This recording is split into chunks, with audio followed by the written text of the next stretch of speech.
Restez au courant de l'actualité politique du Cameroun avec Cameroun 24.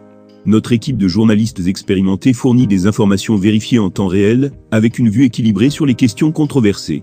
Nous sommes une source d'informations fiables basée sur des faits vérifiés et des sources crédibles. Abonnez-vous dès maintenant à Cameroun 24 pour ne rien manquer des derniers développements politiques et rejoindre une communauté engagée et informée.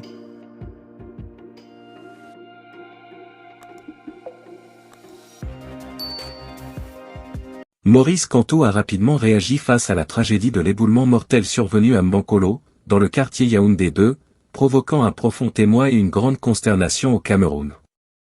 L'accident survenu sous forme de glissement de terrain a malheureusement coûté la vie à une trentaine de personnes. Dans un communiqué officiel, l'opposant politique Maurice Kamto a exprimé sa profonde tristesse face à cette tragédie et a tenu à présenter ses sincères condoléances aux familles éprouvées par cette perte inestimable. De plus, en tant que président du Mouvement pour la Renaissance du Cameroun, MRC, il a lancé un appel pressant au gouvernement pour qu'il mobilise de manière urgente des ressources financières substantielles. L'objectif de cette mobilisation est d'apporter une assistance effective et immédiate aux victimes de cette catastrophe épouvantable. Au même moment, aucune déclaration de la part du président Paul Biya, ce qui suscite des interrogations.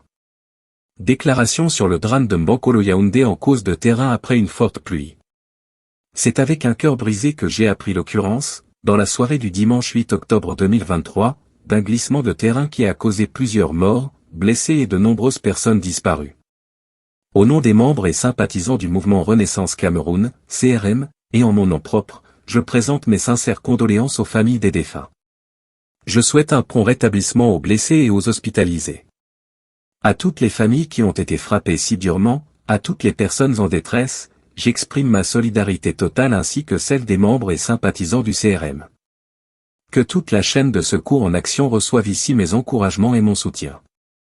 Mes pensées vont aux femmes et aux hommes impliqués dans les opérations de secours. Le drame de Mbankolo remet sur la table la question harcelante du développement territorial et celle de l'urbanisme. Combien de tragédies dues à l'absence de rationalisation de la gestion de l'espace urbain faudra-t-il pour que ceux qui sont au pouvoir comprennent que gouverner signifie anticiper ?